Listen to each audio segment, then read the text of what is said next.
me check the shit out of Okay.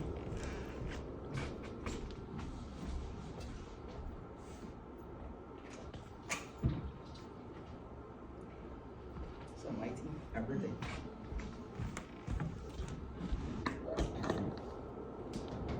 Okay, so you guys have those these worksheets on your guys' on your table. So you guys will be working in Farners today. Benito, you'll do Yankee. Hello.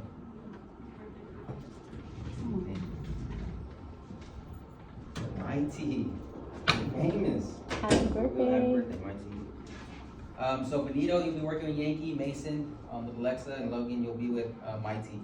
Okay. So today, just like we kind of been talking about, we're gonna discuss, you know, some of the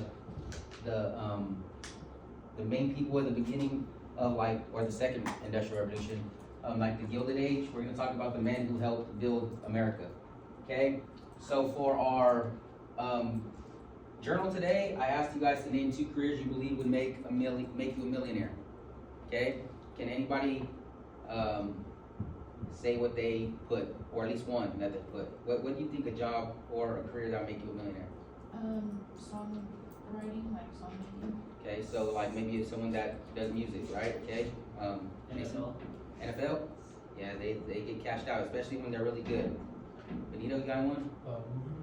Movie producer, okay. So someone like that, right? So we think, and this is not to go, you know, not saying anything bad, but when we think of like millionaires, that's what we think of, famous people, right? Celebrities, things of that sort, right? With the people that we see all the time, the people we see all the time on social media. Well, what we're going over today are the guys that kind of were the first like big time millionaire, billionaire types, right? And we know about like Jeff Bezos, right? We know he's a big Amazon, right? Jeff Bezos, Amazon. We have, you know, Elon Musk, right? Those are guys that we see now that are big billionaires and stuff of that sort, right? Well, they're not who they are today if it wasn't for these guys, okay? The guys that we're gonna talk about, like the original tycoons, right? The original guys that started businesses and created fortune, right? And not only did this fortune that they created, it's not just for them, but it helped the United States economy in a sense, right? Because without them, you know, building these kind of empires that they built, our United States wouldn't have grown the way it did, right? We wouldn't have as many jobs as we have now, or we wouldn't have as many, you know, different avenues that we have now because of these guys here, they kind of created this path for us, okay? So this is why I kind of want you guys to understand that stuff like this, it kind of really does affect how we are today, okay? Right? A lot of things that we do now, or a lot of people that we see now, entrepreneurs coming up everywhere, right? People that just create their own businesses, right? Because the United States has what we call like a free market economy, or a mixed economy kind of, because we do have some government regulations. But like a free market, so we can create jobs or we can start a business and make money our own, right? There's some other countries where you have to work this job and that's it, communist countries, right? But here, free market, we can create our own businesses. We can make our own money, and we can make money off our own business, okay? And so these are the guys that kind of paved that way for us in the United States, and why our economy is so big.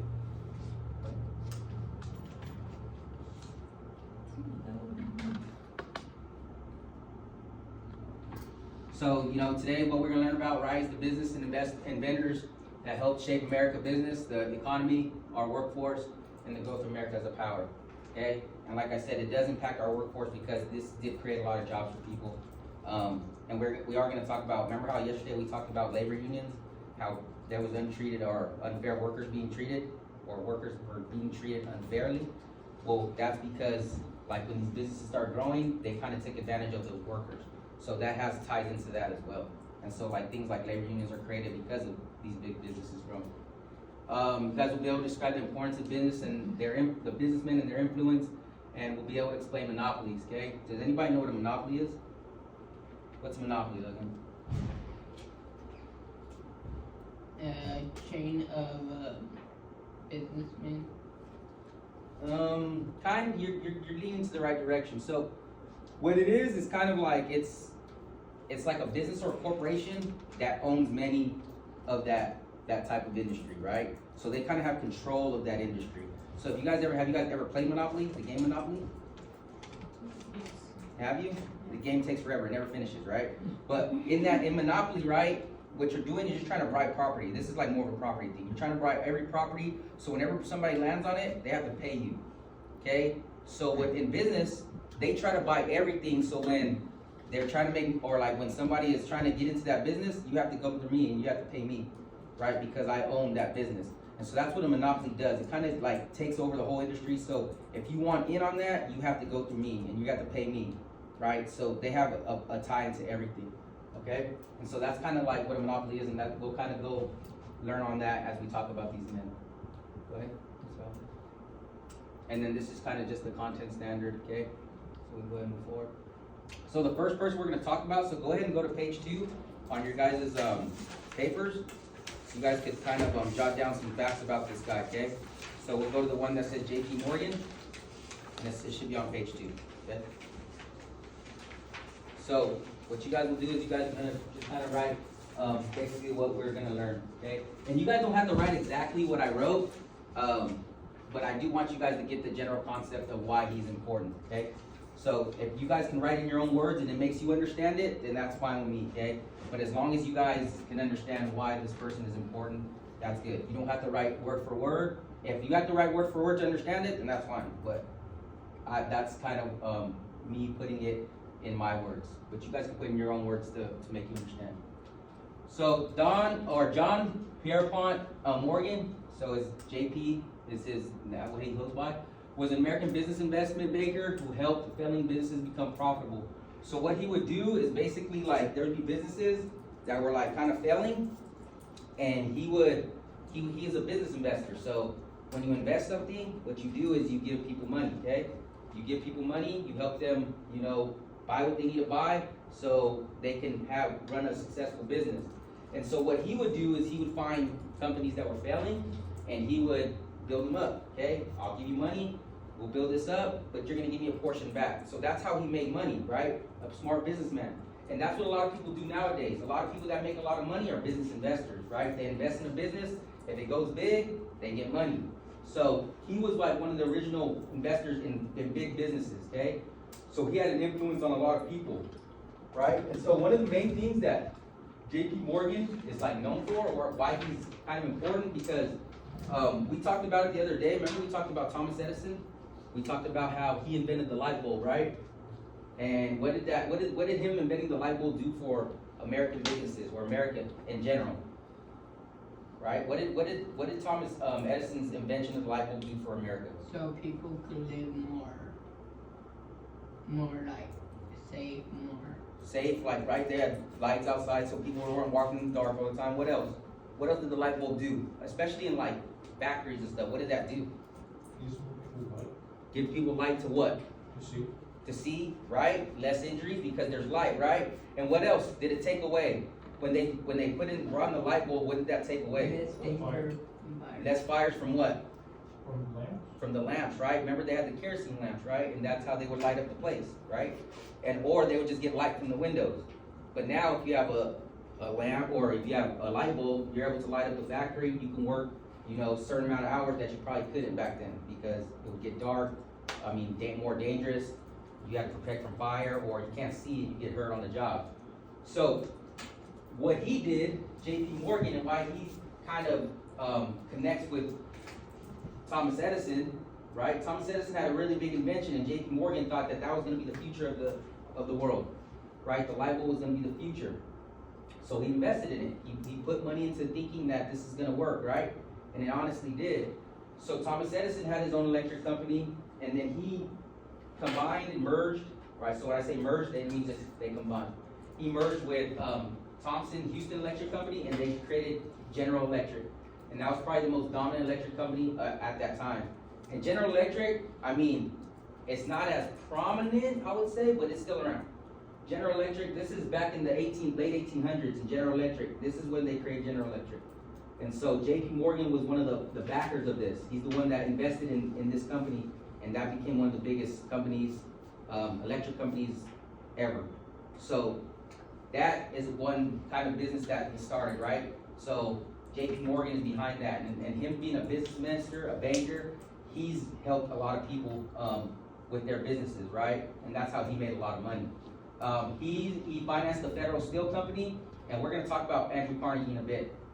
But he financed the steel company when it was going down, or it was struggling. He helped finance that. He helped merge companies, and he created the United States Steel Corporation. So he was a big backer in giving money for these businesses to have success. And so all the steel corporation, the electric corporation, they wouldn't be the same, or they wouldn't be as prominent as they were in growing the United States if it wasn't for JP Morgan and his banking and investing background. So that's why JP Morgan is very important. And everything that we have everything that was made then was steel, whether it be our bridges, railroads, all the skyscrapers and all the buildings that we're making is all steel. So him being able to, back the steel company so they can produce, that kind of helped grow the United States, right? And that's because of his business savvy. And so he's like one of the first big business investors.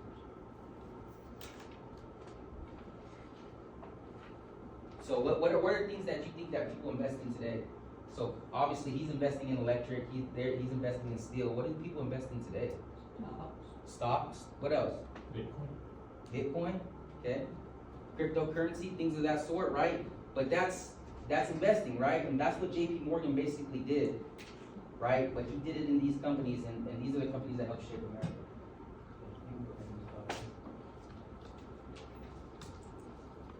Okay, so the next guy we're going to talk about, he was one of the first big businessmen, and we talked about it just in our last chapter, right? What was the thing that kind of connected the East Coast and the West Coast? What connected the East Coast and the West Coast? Trains, right? But what are the trains on? Railroad. The railroad. What was the railroad called? Huh? Ooh, Train track? Oh, that's right. Railroad. Transcontinental Railroad, right? So, right, that's what connected the East and the West, right? There was some railroads on the East Coast, but they wanted to be able to connect the East and the West, right? They wanted to be able to ship things from the East Coast to the West Coast without having to travel by water, right? And water, you would have to go all the way around to bring stuff. But now, if they had the Transcontinental Railroad, they're able to connect, the United States, right? Because they were kind of separated. Well, this guy right here, Cornelius Vanderbilt, he's one of the first big investors into the railroads, okay? So what he owned like a steamship company, okay? So he was in New York, and in New York they had like a lot of railroad companies, or a lot of different railroads that went through like New York, or those places in the East Coast. So it wasn't like fairly new, but he wanted to get into that business, because he was able to transport stuff on a steamship, but he wanted like corner the market. And so when I say corner market, that brings us back to our monopolies, right? He wanted to be able to, like, if you want anything transported, you got to go through me, okay? And so that's basically what he did. So he wanted to get into the train track so he could bring things on a steamship, and then you have to transport things on his train tracks, okay, or his railroads. So Cornelius Vanderbilt is one of the first people to, get into the railroad companies and try to corner the railroad market, okay? And so he was one of the first big millionaire, billionaire types, right? And later on, when you guys are going to do your own research, you guys are going to find out how much they're worth, okay?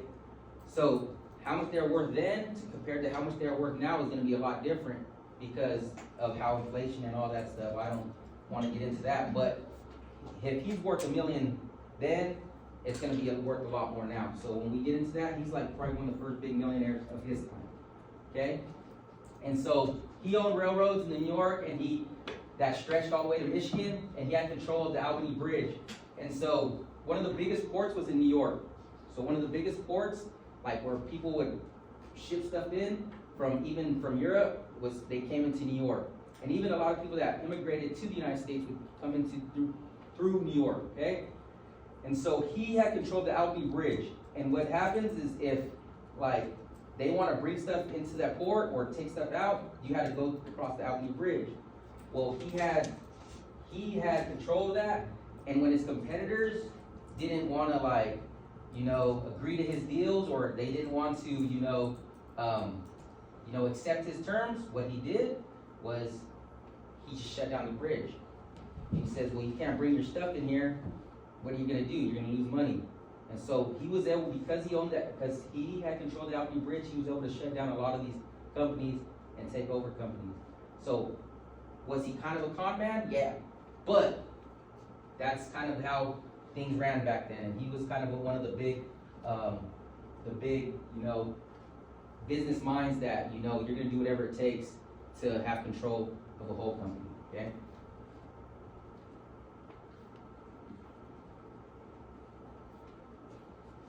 And remember, you guys don't have to jot down the whole thing, right? Just kind of like things that help you remember, okay? And actually, they call him the Commodore. So like there's a school in Tennessee, it's called Vanderbilt. It's named after him, and there's a Vanderbilt Commodore. Because when they were gonna start up their school, he donated a lot of money, he's a rich person, and so now that school is called Vanderbilt Commodores, that's what they're called.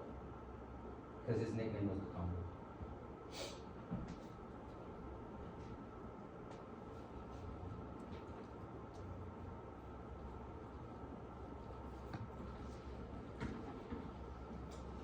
Okay, so the next person we'll talk about is Andrew Carnegie, okay? And so we kind of talked a little bit during when we were talking about J.P. Morgan about the steel industry, right? And so he was one of the innovators and originators of the U.S. steel industry. What he was able to do is he was able to use the Bessemer process to transform iron to steel. Okay, so a lot of the buildings back then, or a lot of things were made of iron. Okay, and iron, don't get me wrong, like we think of iron is strong, but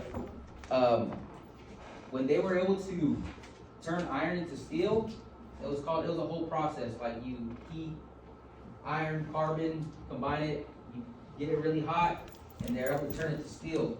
Okay, and what steel was, it was a lot stronger, and it was like you were able to do more with it. Okay, you were able to do more with steel, and so when they created the Bessemer process, this helped them be able to make steel cheaper price, and now or make it more. They're able to make it quicker and cheaper. So now they were able to sell it cheaper, and so now a lot of people were able to buy steel. And so steel, like I said earlier, it becomes one of the big things because all the skyscrapers we see in New York, all the ones we see in Chicago, everything we see, those big buildings, right? Railroads, bridges, all this comes from steel, okay? And so during that time when we're expanding America, when we're trying to build America, right? This is post-Civil War. So people are trying to, get the economy rolling, right? We just come off the war, we're trying to get the economy rolling. So this created a lot of jobs for people, right? Especially those that are moving up north. It created a lot of jobs because people learned to work in steel factories, okay? And so this brought a lot of immigrants over. The steel company was kind of the big reason why a lot of people came to the United States. So in turn, or like just to kind of, connect it, we're growing because of businesses like this, right? The steel company. And so that's kind of what I want you guys to get out of this. And Andrew Carnegie was one of the first ones to do this, right? He was the first one to kind of, corner the steel companies, right? He bought out a lot of smaller steel companies. And when he created Carnegie Steel, he was one of the richest men in the world, okay? Because it was a multi-million-dollar company. But he was able to corner the market, buy out a lot of the steel companies, and create a big business for himself.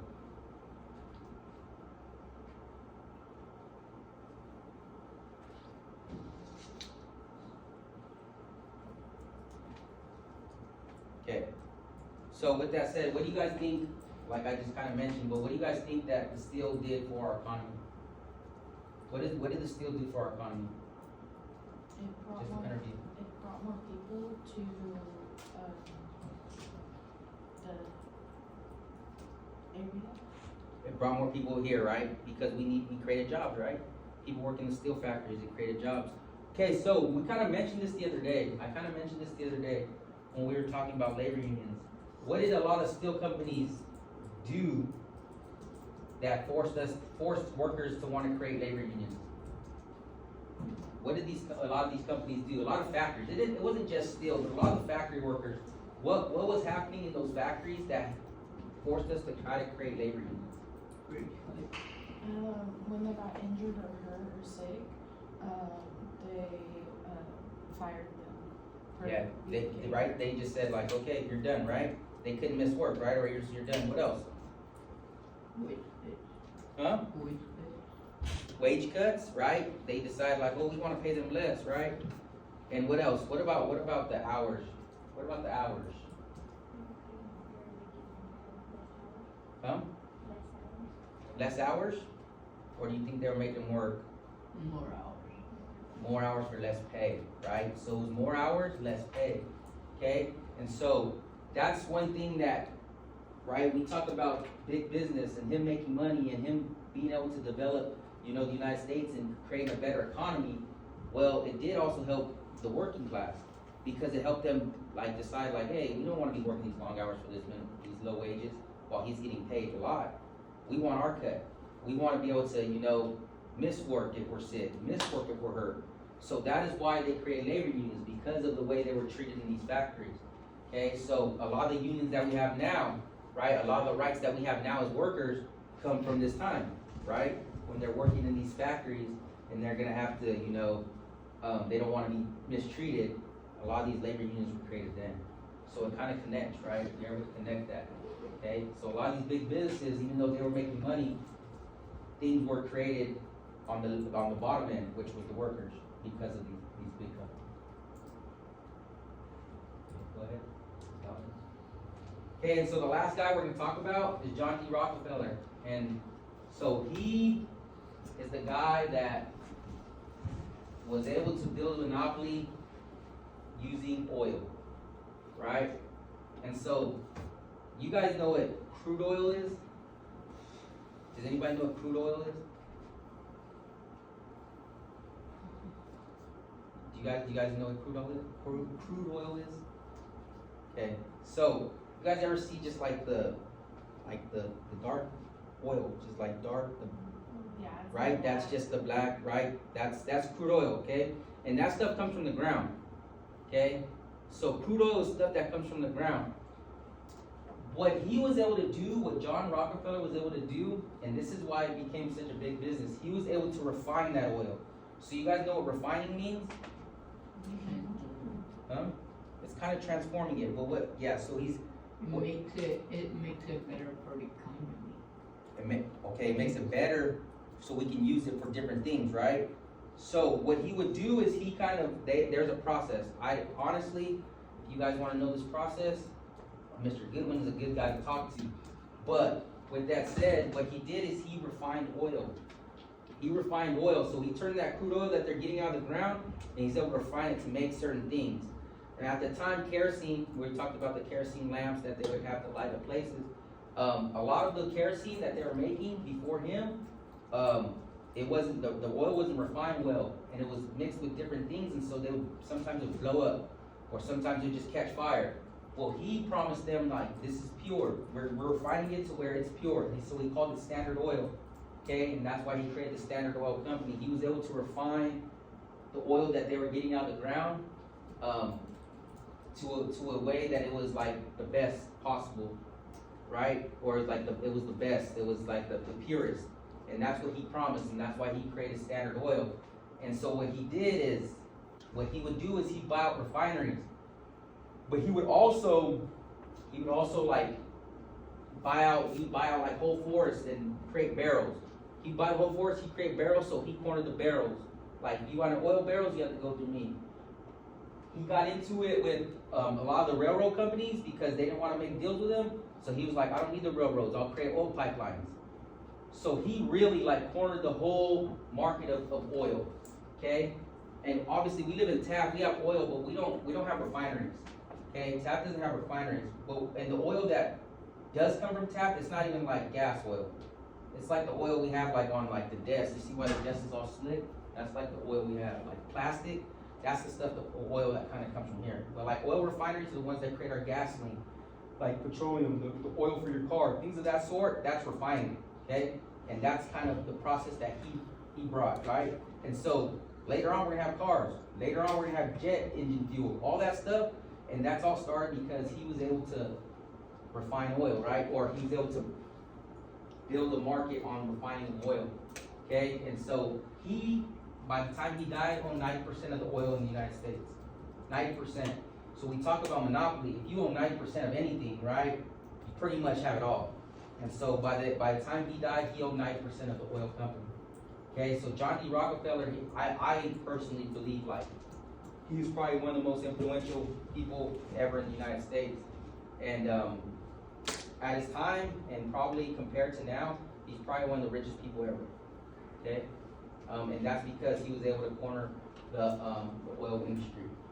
Okay, so what I want you to do with your partner, I want you guys to pull out your guys' Chromebooks, and you guys are gonna look up the network, okay, of a particular person. So my team, you guys have JP Morgan, okay, Alexa and Mason. You guys have Cornelius Vanderbilt, and then you guys have John D. Rockefeller, okay? So you guys are gonna, within your guys' group, you guys are gonna look up the network. So what you guys want you guys to find is the net worth of them at that time and the net worth that they are compared to today, okay? Mr. Graham? Yeah. Can I use yours? Yeah, heard. Put your phone on my desk. So, Mike.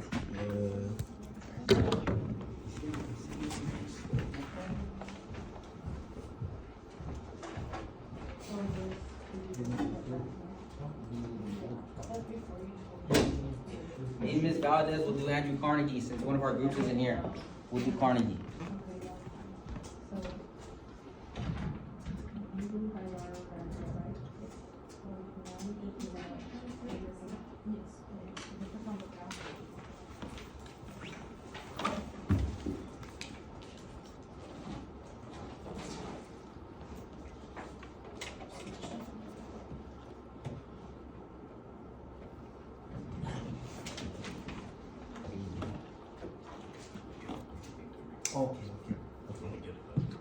Okay, thank you.